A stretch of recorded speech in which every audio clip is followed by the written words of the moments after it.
All right, we're going to do a little example here involving resistors first, and then we're going to take one of the resistors out and put a capacitor in there. And just remember, resistors, more resistance, less current flow, less resistance, more current flow. And that's what resistors do, is kind of moderate the current flow, but capacitors, they store charge. So we're going to draw our battery here. Use the squiggly E symbol there just to mix it up, some variety, some fun. Put a little resistor here, make it 100 ohms. And we'll go over here. And we'll go to the part right there, and 100 ohms. And then another little parallel part, make it 50 ohms. And then we'll have it all come back together. We're going to put a switch in our circuit today. And when the switch is open, obviously they'll have no current flow, but a switch, when you close it, then the current can get back to the battery. So let's have it open to start. We're going to close it. And so if you're one of the people that don't like crossouts, then we'll make it a 12-volt battery here, 12 volts for our EMF there. And so that's our givens. We get our givens laid out. And remember, they're going to say, hey, find the total outgoing current. So, if you want to pause the video, find the total outgoing current, or think about it, that'd be a good thing to do right now. So, if you're going to find the total outgoing current, you want I total. Well, you have to use V total and R total. And so, as the current leaves the battery, I, that's in series, and then it gets to this junction right here, and the current's going to split just like that. So that's the parallel part. So first things first, you got to get R total. So Ohm's law.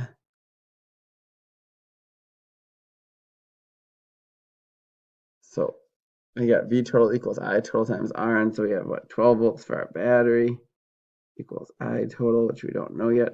And R total, it's going to be 100 ohms, the series part, plus 1 over 100 plus 1 over 50 to the -1, just like that. And when you do that part right there, you should get about 133 ohms.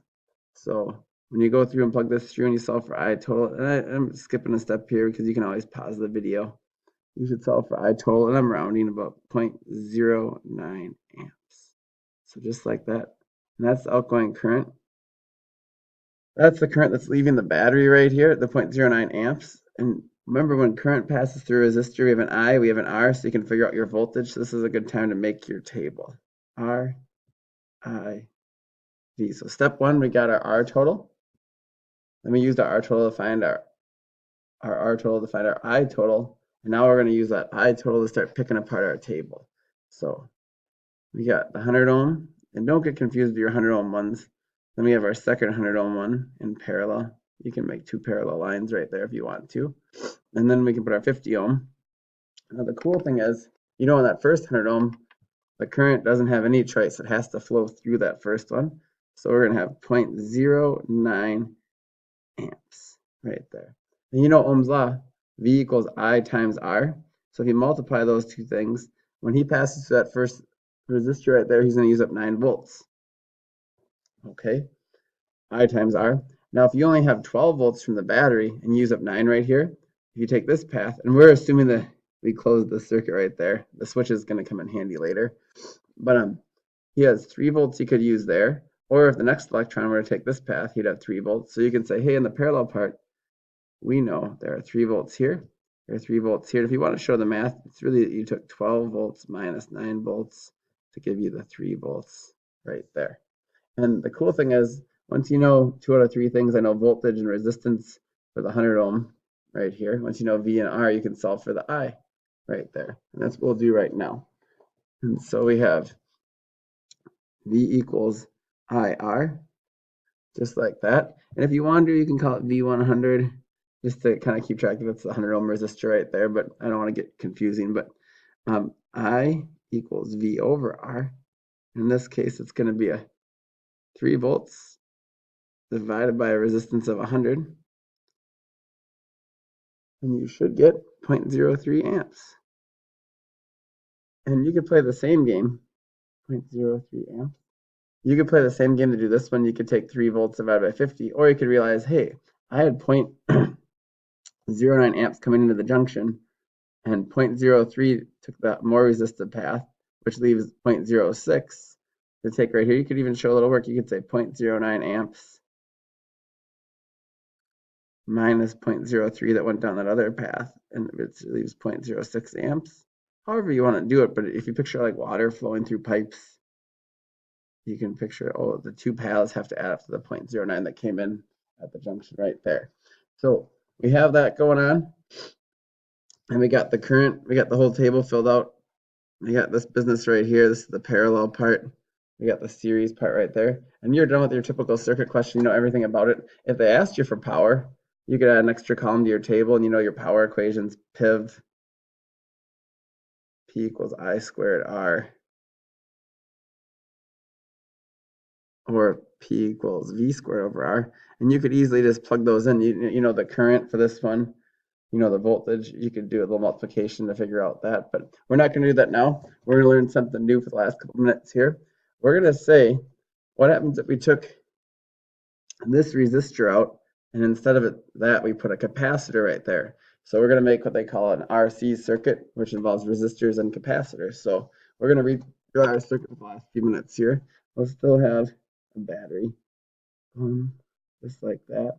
We'll still put the 100 ohms, just like that. And instead of having that 100 ohm resistor right here, we're going to put a capacitor. So we have an RC circuit. There's your parallel plate capacitor. And we're just going to say he's got 2e to the negative 6 farads of capacitance, 2 microfarads. And then do this business here, 50 ohms. And we have not talked about this yet in our class. And then we have the switch, and I'm going to keep the switch open for a second, and we'll close it. If I forget to close it, I'm going to close it eventually. So we got our battery here, and we're still going to put it at, what, 12 volts? 12 volts for our battery. Now here's the thing. When that switch is open, there's no incentive for the current to flow. We got big side, little big, positive end of the battery, negative. There's no incentive for that current to flow. And so once you close the switch, then the current's going to flow. But we haven't talked about this yet. When you close that switch, the current wants to flow, and it flows around like this, just like this. Then it gets to this junction and has the choice to flow do that way or that way. When you close that switch, initially this capacitor acts like a resistanceless path. So if you say current takes the path of least resistance, all the current initially is going to flood this way right as that switch closes. And so if all the current floods that way for that fraction of a second, if this were a light bulb, it'd be out right now because it's going to take the short path back to the battery. And so we'll say he's charged, plus all the focus is on charging up this capacitor. Okay, so if you were to figure the outgoing current initially, you could say, hey, V equals I times R. Well, the voltage would be 12 in this case. 12 volts equals I times R. And it doesn't even see that resistance. It's almost like this doesn't even exist because it just sees this part of the circuit right there. Because for a split second, as soon as you close that circuit, this acts like a short circuit back to the battery. So this is 100 ohms. And so for a split second, you're going to have 0.12 amps of current that are going to go around that circuit. Okay, so let's look at on the AP test, they might say something like initially when the switch is closed. Well, initially when the switch is closed, that behaves like a resistanceless wire. And so no current, this bulb, if that were a light bulb, it'd be out. And all of a sudden what happens is as this guy charges, the resistance of this path goes up, up, up, up, up, and eventually no current will flow down there at all. And so eventually he'll be a charged capacitor, and there won't be any incentive for any current to flow down there because it'll be all charged up. And so in that case, then this becomes a legit path back to the battery again because he's all charged up. There's no incentive for the current to take that path back to the battery because it's charged. Okay, it's kind of like putting a sled on a hill. There's no sled on a hill here. It's just a sled on flat ground. It doesn't want to take that path back to the battery. It wants to take this path because there's too much. Well, I'll say it differently. It's really the only option to take this path back to the battery. Okay, so they'll give you a question like, all right, they'll say something like, as the switch is closed, as switch initially closed,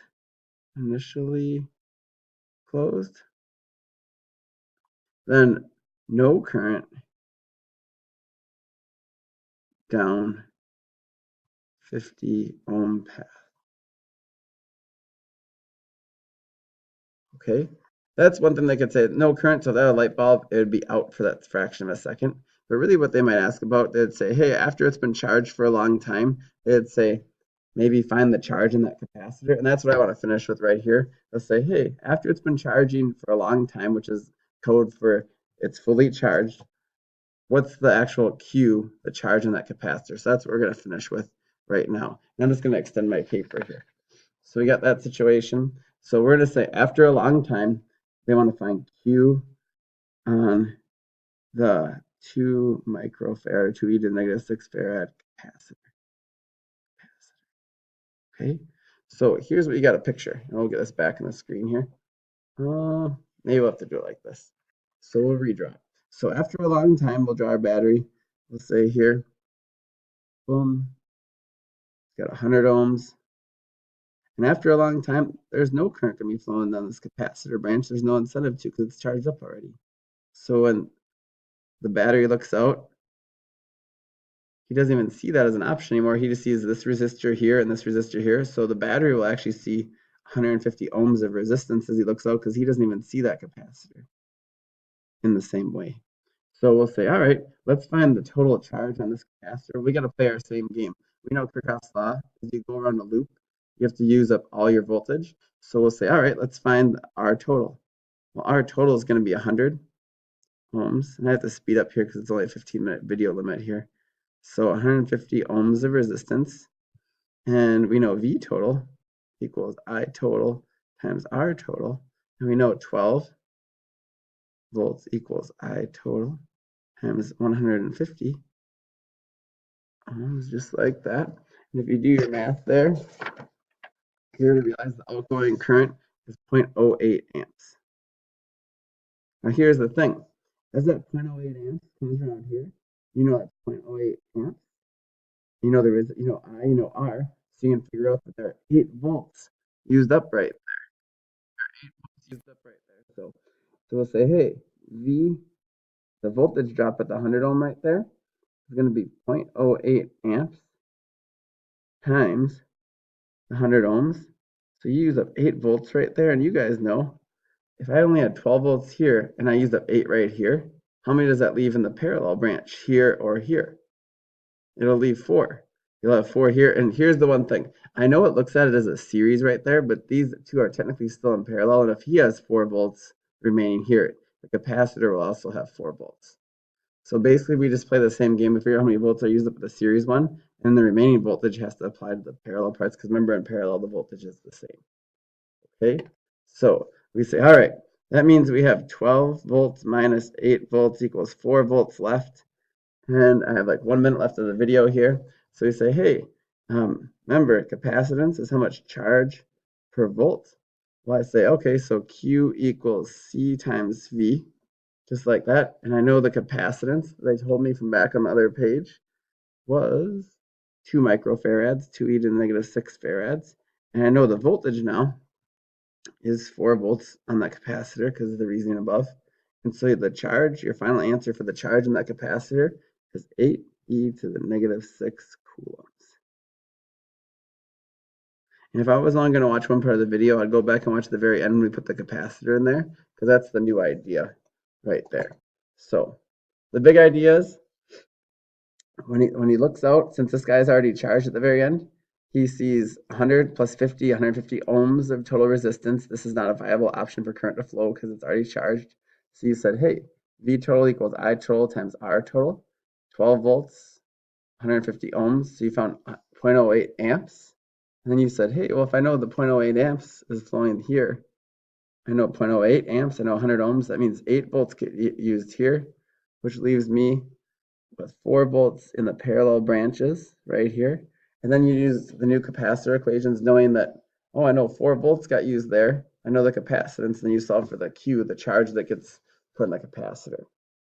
Okay, and one thing, once this guy's all charged up, then that light bulb, if it were a light bulb, would now be bright. Okay, before when it was charging, or the initial charging state, the current was flowing there and this guy would be out. But once it's charged, then current will actually flow through the battery. So that's it. I'll go back and rewatch it, but that's my 15 minutes. Good luck.